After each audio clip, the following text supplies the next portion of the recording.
Pertanyaan yang pertama, bagaimana dengan Amsal 8 ayat 22 dan 23? Tidakkah itu mengajarkan bahwa hikmat atau Yesus itu diciptakan Allah? Oke, kita baca ya, Amsal 8, 22, 23. Tuhan telah menciptakan aku sebagai permulaan pekerjaannya, sebagai perbuatannya yang pertama-tama dahulu kala. Sudah sejak zaman purbakala aku dibentuk pada mula pertama sebelum bumi ada.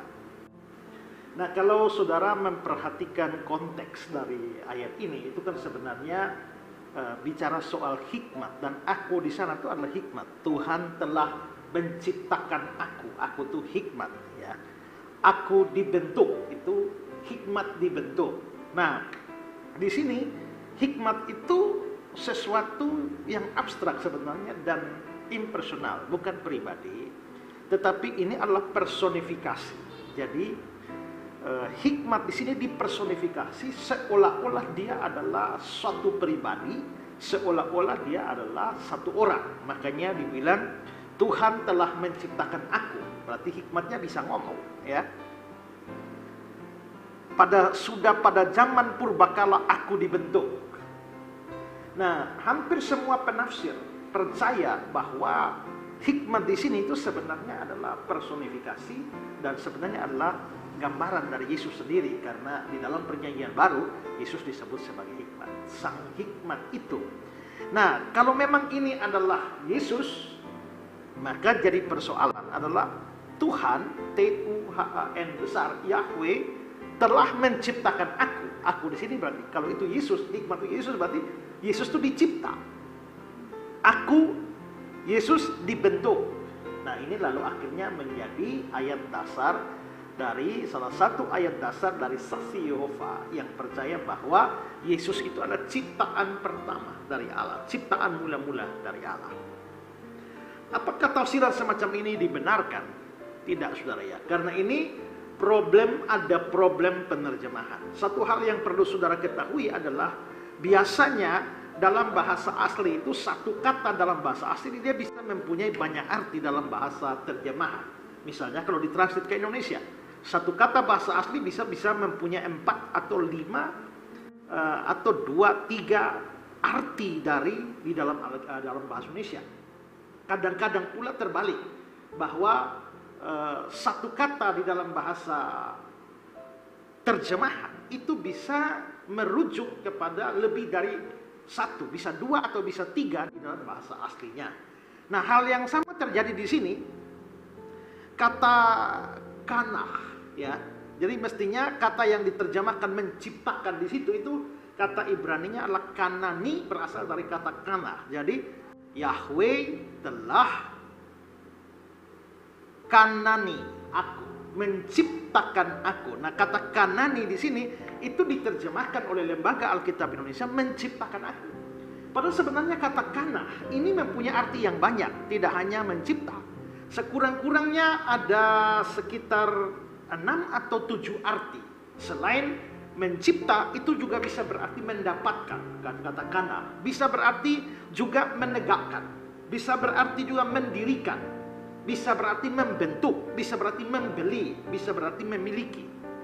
Nah, kalau salah memilih arti terjemahannya, maka itu bisa menimbulkan penafsiran yang salah. Dan di sini Lembaga Alkitab Indonesia memilih terjemahan menciptakan, sehingga akhirnya terjemahannya menjadi Yahweh telah menciptakan aku, lalu melahirkanlah doktrin sesat saksi Yehova bahwa Yesus itu dicipta oleh Allah Bapa. Padahal sebenarnya itu tidak harus diartikan sebagai mencipta. Kata kanah ini, semua terjemahan bahasa Inggris itu tidak menerjemahkannya sebagai mencipta. Ya, misalnya dalam versi King James, ya, dalam versi King James itu the Lord possessed me. Tuhan telah memiliki aku, bukan menciptakan. Karena itu dia memilih arti yang lain dari kata kana itu. King James, New American Standard Bible, ya, New International Version sama terjemahannya. Tuhan telah memiliki aku. Seorang penafsir namanya Derek Kidner, dia berkata bahwa kata kanah ini muncul di dalam perjanjian lama itu sebanyak 84 kali. Dan hanya kira-kira 6 atau 7 kata saja yang bisa diterjemahkan menciptakan.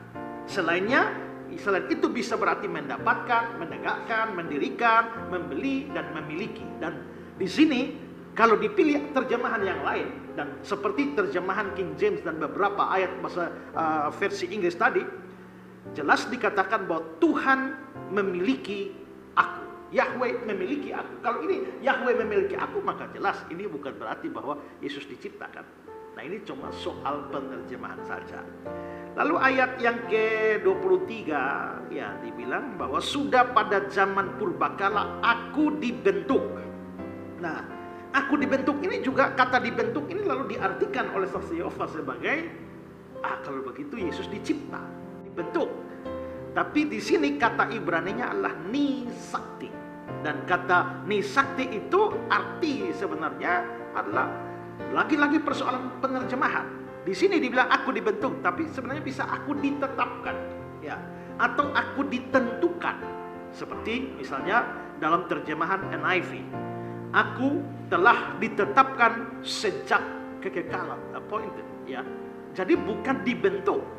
Maka sebenarnya di sini tidak menunjukkan bahwa sang hikmat di sana itu dicipta oleh Yahweh, tidak. Ya, ini lagi-lagi hanya problem penerjemahan. Ingat ya, terjemahan bisa salah.